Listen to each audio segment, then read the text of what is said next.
Hi, I'm Joe Dubinsky. And I'm Bet Chorus. And welcome to this edition of This is Glendale. So, Bet, what did you do this month? Oh, I had two wonderful interviews. The first one was with Susan McCormack, a local resident, of course. She's the president of Village Gardeners Garden Club, and her club won an amazing award through the Cincinnati Art Museum, Art in Bloom. Wow. In addition, there were two other groups who submitted artwork as well. It's a great story. I'm sure you're going to like it. I'm sure I will. And I met with the village administrator, Wally Cordes, and Councilman Jeff Bates-Smith to talk about the need to increase water rates. It's a real need. It is. I know it's hard, but we have to get through it. Yes. And also, I had the pleasure of interviewing Arlene Howeiler, also a Glendale resident and artist. She has done some amazing things for the village. You'll find about it in the interview. Great. And you know that Glendale was established in 1851, incorporated in 1855. So why does the building in the village square have the date of 1880 on it? Having lived here so long, I happen to know the answer to that, but I'm not going to spoil your story. Thank you. They're going to love to find it. Well, we'll find out in that segment of Did You Know? Great, wonderful. Okay, well, great. Let's get started. Shall we? Let's All right. do it. Hello, and welcome to this edition of This is Glendale. With me today is Susan McCormack, who is the president of the Glendale Village Gardeners, and she is going to share with us their most recent victory in the competition of Art in Bloom, the Cincinnati Museum. Cincinnati Art Museum, right. It's a biannual event. It started in 2001, and this year was the 10th year. So Susan, what was your club celebrated for? Well, it started a few years ago. Marilyn Duke, who was the co-chair of Art in Bloom, got our club involved in 2017 and then again this year. And it was a fantastic event. It's a 4-day event, and there are so many moving parts to it, and many, over 90 floral arrangements are entered into this, I don't know if I would call it a contest by any stretch of the imagination, but it is to interpret different paintings that are inside the museum and kind of bring them to life. Yes, I wanted to ask you about that. Are the artworks specified, and then people try to choose or bid or compete to be able to illustrate and or complement the original artwork? All of the pieces of art are selected in advance, and it is an open enrollment, if you will.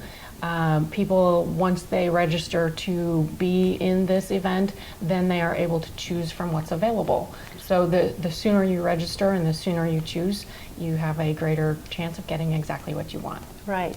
Okay, so lots of visitors. I read, and I don't remember how many thousands of people every year go through, and this year probably with 90 works. It probably garnered even more because it gains momentum, obviously, because it's such a wonderful thing.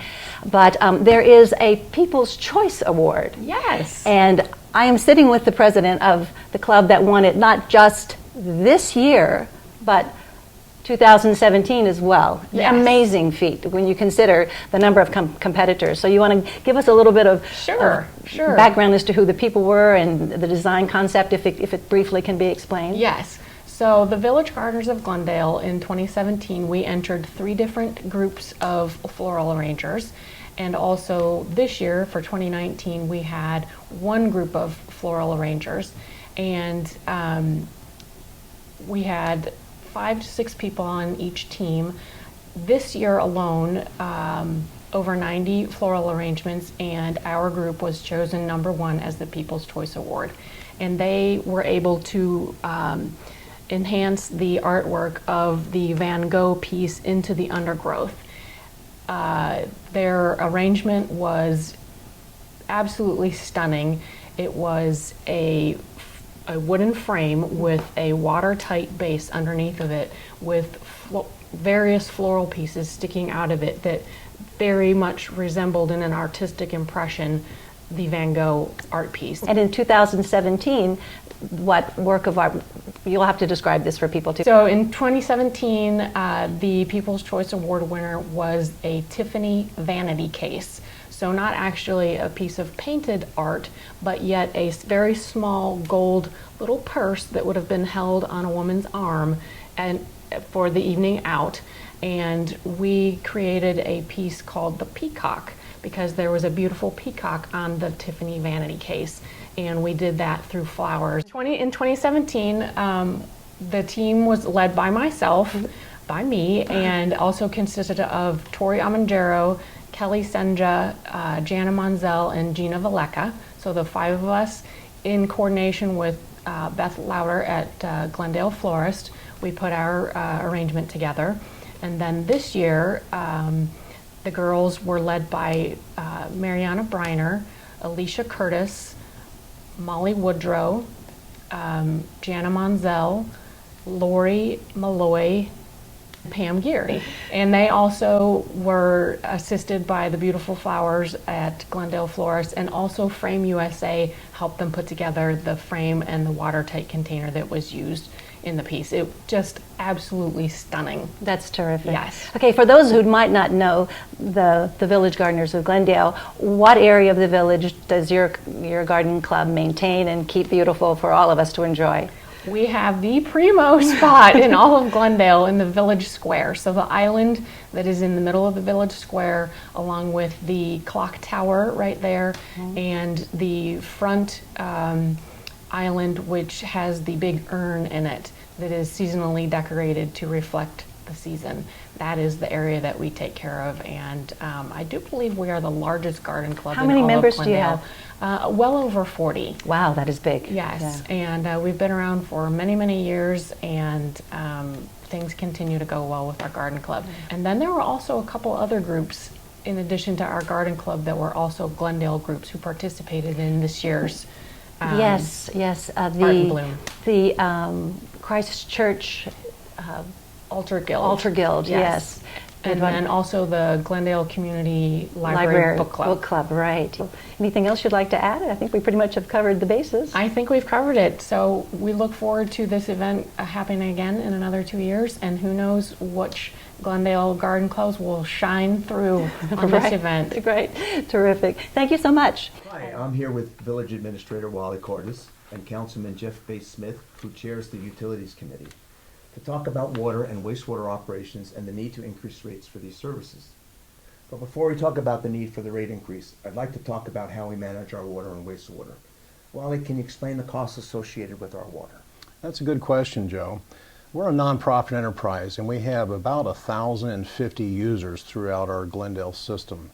The cost to operate our water and to operate our wastewater treatment facilities, or sewage, are all divided by 1,050 users over the course of a year, and that's how we determine our rates. So how do we bill for water? Well, they're billed by a meter, a water meter, and they use cubic feet. We take the cubic feet and decide what your charge will be.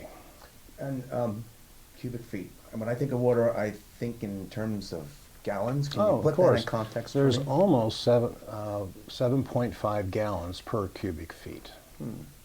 So Jeff, you had an interesting fact about buying water at the grocery store and using water from the village.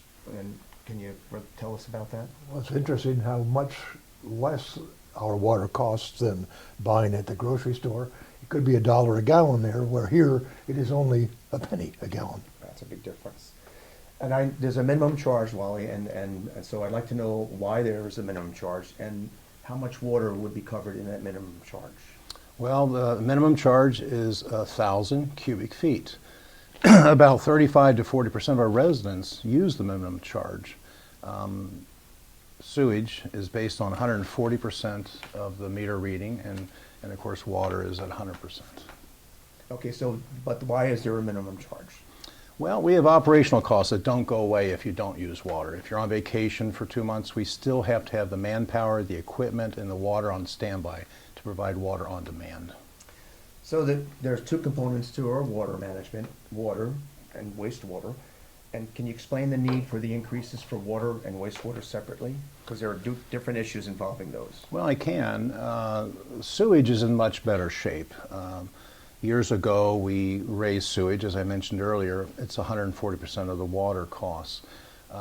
We have built up enough reserves that we can address the EPA mandates on sewage, and we're in pretty good shape with sewage. Right. So that's going to receive a minor increase of 4% a year going forward over 3 years. Now, water, not so much, and It's interesting because the water's free. It's in the Miami aquifer in the ground. Our costs begin once we turn on the very large pumps to bring it out of the ground, and those processes don't end. Would you like me to tell you a little bit about those Yes, I processes? would. Well, once we draw it out of the ground, it has to go through a very complicated filtration process. These filters need to be replaced very frequently. A lot of electricity is used to pump water. And then it goes into a lime softening system that makes the water very pure and very soft. And then it has to go into a very large facility called a settling tank or a clear well. And all these infrastructures are expensive to maintain. Water is then shipped again with electricity to the water tower where it's there for your demand. But over the years, we've discovered that we have about $15 million worth of infrastructure just for water alone. That includes all the water mains. There's almost 8 miles of water mains in Glendale. And these things are over 100 years old, 108 years, to be in fact. Now, we don't have to worry about the newer subdivisions. They have new water mains. But the older part of town, 2/3 of it, we're going to need to start replacing those mains. Just this year, we've had 15 water main breaks. I've noticed the guys out in the street Oh, yes. fixing the water. It's very mains. disruptive and very expensive to fix. You can fix them so much, but at some point you need to start replacing them. So that's why we want to raise water rates a little bit more than sewage so we can build those reserves up. Okay, great. So how will water and wastewater bills change over the next 3 years? And I know you have some examples about usage, depending on usage per quarter, and so that would be interesting to kind of go through. I'll have to put my glasses on That's because fine, I'm not yes. committed to memory, but let's take an example of the base charge. As I mentioned, 35 to 40% of residents use the minimum charge. So their increase will be 2.51% in 2020. That means that their current wastewater charges are $114, they'll go to $119, and their base charge for water will stay the same. So that's 2.5. No charge if you use the minimum for drinking water, but a small charge for Right, 4%. And when you add the two together, that's 2.51%. And your second example covers water usage of 1,300 cubic feet, which is 300 cubic feet over the minimum. It is, and that's our median group. They're in the middle of our low and our high users. So that one will go from $80 to $86 for water. And again, your wastewater is 4%, so it goes from 136 to 141. That adds up to a 5.28% increase when you combine the two for 2020. And most of that is coming from the extra 300 cubic feet of water that's being consumed. It is. There's a $2 charge for every 100 cubic feet. So it depends on how much water you use, of how much the rate increase will impact you. And at the top end, let's say somebody uses twice as much water as the minimum. What happens there? That's a good question also. So also that's $2 for every 100 cubic feet, but that means that they're using 10 more units of 100 cubic feet. So that increases 110 for the current to 130 for water. $20 more. $20 more. $2 per 100 cubic feet, Yeah, 10 so units. that's just usage of water. And then on wastewater, of course, the 4%. So that's a 9.24% in 2020 when you combine the two for the higher user.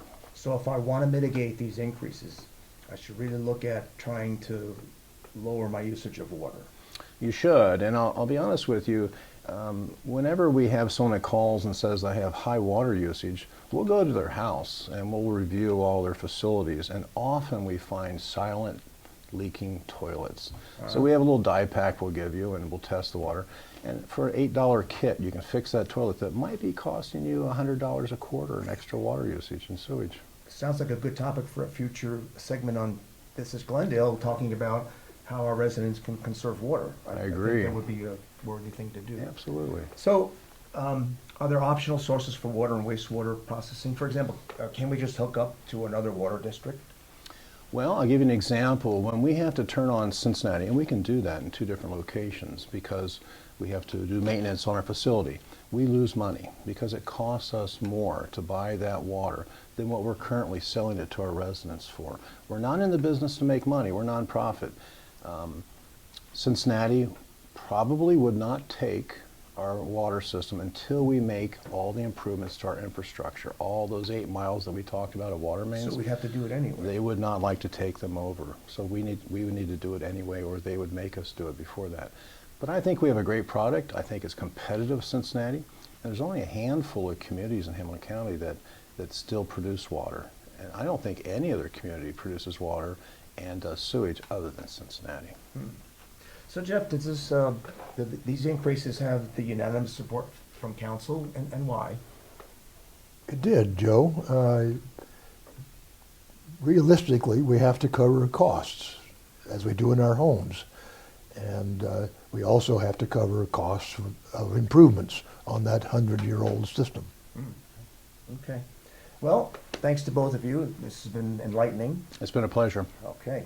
For This is Glendale, I'm Joe Dubinsky.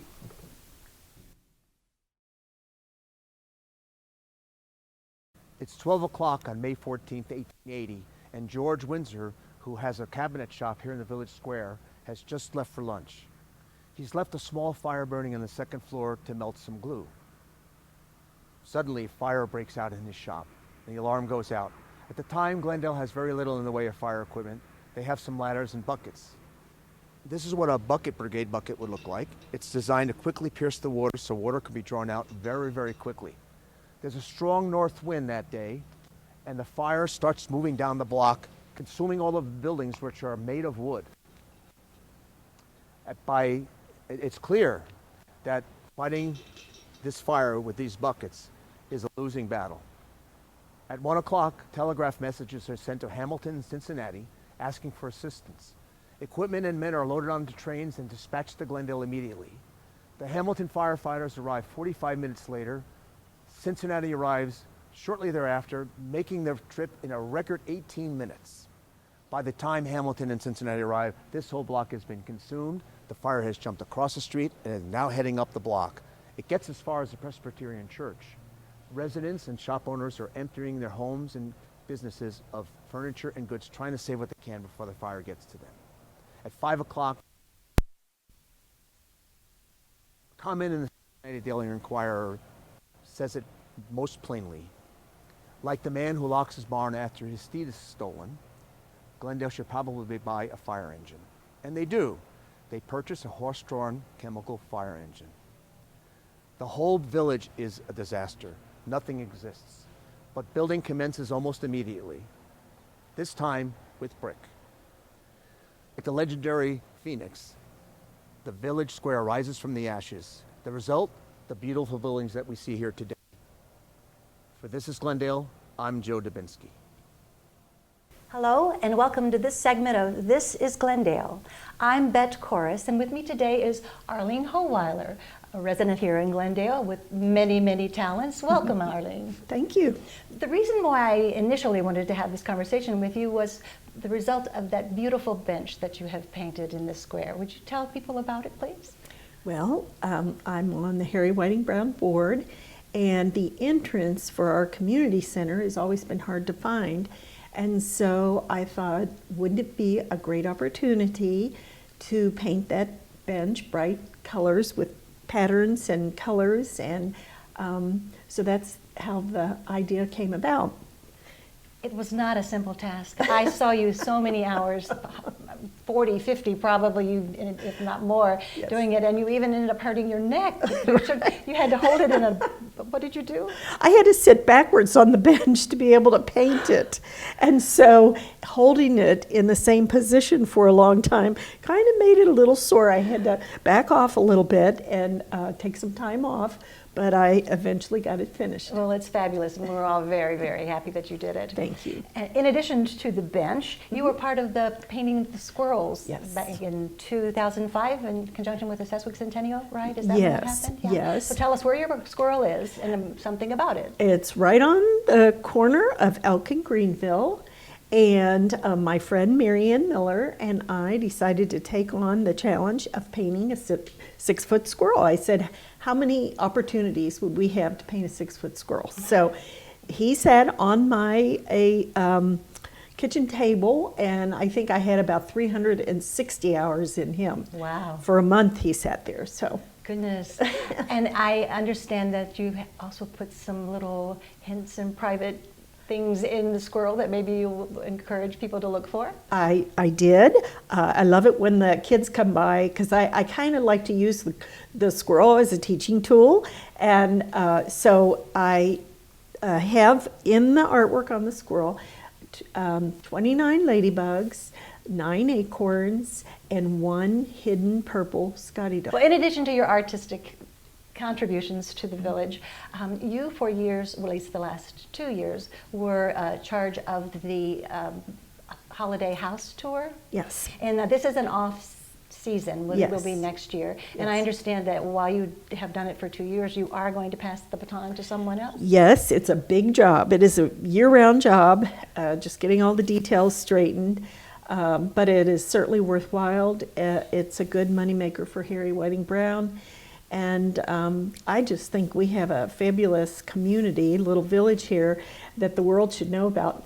And I'm always so proud of Glendale, and that's why I'm excited always to work on projects for Glendale, because I think we're like a little European community that not everybody knows about. I agree. It's just fabulous. And finally, I want you to talk about your latest push for improving Glendale in some fashion and hoping that people will help contribute so that it'll happen. Yes, we are collecting $20 a chair to get new chairs for the Scout House.